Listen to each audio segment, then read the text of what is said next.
Kebanyakan dari kita mungkin sangat familiar dengan bumbu penyedap rasa bernama monosodium glutamat, atau lebih familiar dengan sebutan micin.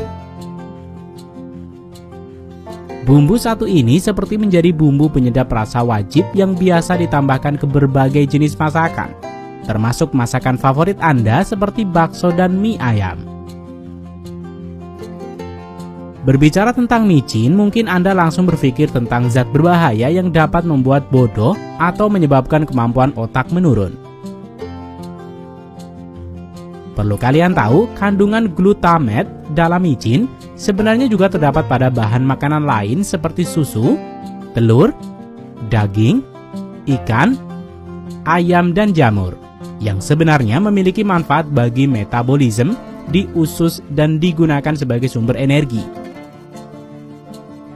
WHO bahkan mengatakan MSG sebagai bahan penyedap tambahan yang aman untuk digunakan selama tidak melebihi ambang batas.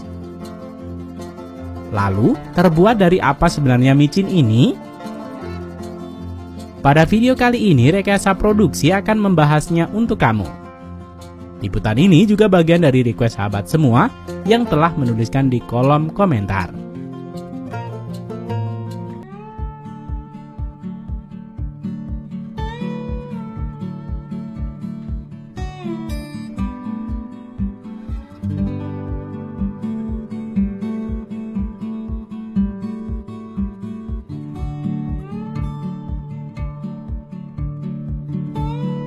Pada pembahasan kali ini, video ini didukung oleh pabrik penyedap rasa Ajinomoto.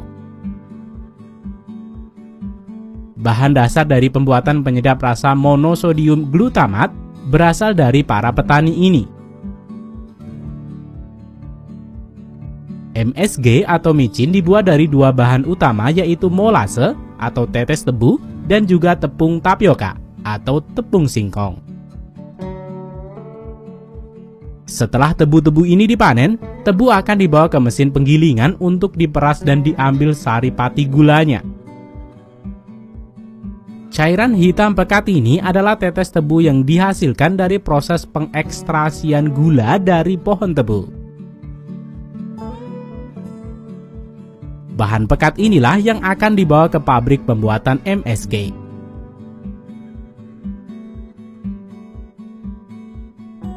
Sementara itu, hasil panen petani singkong akan dibawa ke pabrik pembuatan tepung tapioka untuk dihaluskan dan diambil pati dari tepung singkong. Di mesin ini, singkong akan dicuci, dikupas, dan dicincang terlebih dahulu, yang kemudian singkong akan digiling halus dan pulp yang dihasilkan akan dicuci, dipintal, dan sampai campuran utamanya adalah pati dan air murni.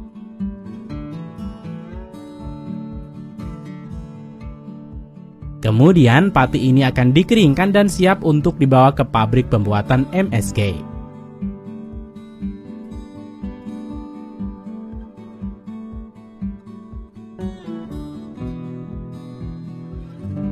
Selanjutnya di pabrik pembuatan MSG, ketika bahan baku ini tiba, pabrik selanjutnya akan melakukan proses pengolahan.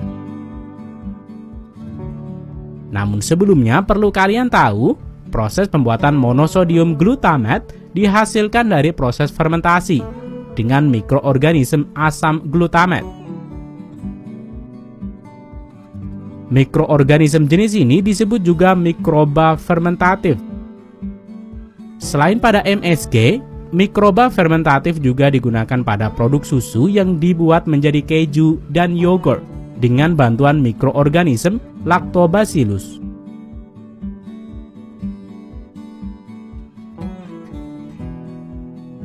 MSG Ajinomoto dibuat oleh asam glutamat yang menghasilkan krom yang kemudian akan diekstrak dan dikeringkan menjadi micin.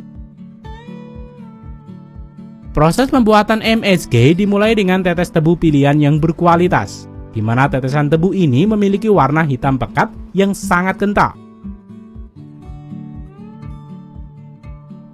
Warna hitam ini menandakan kandungan gula pada tetes tebu yang masih tinggi. Kemudian tetes tebu ini akan dicampurkan dengan tepung tapioka dan disalurkan ke proses fermentasi.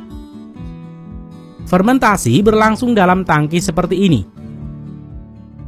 Pertama, bahan dasar yang sudah tercampur disalurkan ke tangki fermentasi, dan kemudian mikroba fermentasi ditambahkan. Campuran ini akan diaduk selama sekitar 2 hari. Dalam tangki ini, mikroba fermentasi akan mengubah gula kompleks menjadi asam glutamat. Mikroba akan terus menghasilkan asam glutamat hingga gula kompleks hilang dari tangki fermentasi. Selanjutnya, asam glutamat dari proses fermentasi akan masuk ke tahap pemekatan, di mana larutan asam glutamat yang dihasilkan dari proses fermentasi kemudian diberi uap panas untuk mengurangi kandungan air di dalam tangki evaporator. Proses ini membuat uap air naik ke tangki bagian atas, sementara asam glutamat yang masih pekat terpisah di tangki bagian bawah. Asam glutamat pekat selanjutnya akan dimurnikan dan dinetralkan dengan cara kristalisasi. Kristal-kristal yang kemudian dipisahkan dan dikeringkan menggunakan mesin pengering bersuhu tinggi. Proses kristalisasi dapat dilihat melalui jendela ini. Proses terakhir adalah filterisasi sentrifugal dari kristal. Mesin ini menghasilkan bijian lembut terpisah dengan ukuran yang sama yang kita kenal sebagai butiran micin. Akhirnya, MSG atau micin masuk ke mesin pengemasan. MSG ini akan dikemas baik dalam kemasan botol maupun kemasan plastik. Pekerja selanjutnya mengepak dalam kardus dan siap untuk didistribusikan ke toko-toko di sekitar Anda. Berdasarkan penelitian WHO menetapkan ambang batas aman konsumsi MSG adalah 120 mg per gram berat badan dalam sehari. Itu berarti jika seseorang memiliki berat badan 50 kg, dalam sehari dia tidak boleh mengkonsumsi MSG lebih dari 6 gram. Atau sekitar 2 sendok teh. Walau begitu, ada beberapa kasus di mana seseorang akan sangat sensitif terhadap MSG. Namun perlu juga diketahui bahwa kurang dari 1% dari populasi masyarakat umum diperkirakan memiliki sensitivitas MSG ini. Sebenarnya kondisi ini juga dapat dialami pada makanan tertentu pada orang tertentu, sehingga tidak bisa menjadikan dasar kesimpulan efek yang sama terhadap semua orang. Kini, semua terserah Anda yang menentukan terhadap penyedap rasa yang dibenci namun juga dicintai.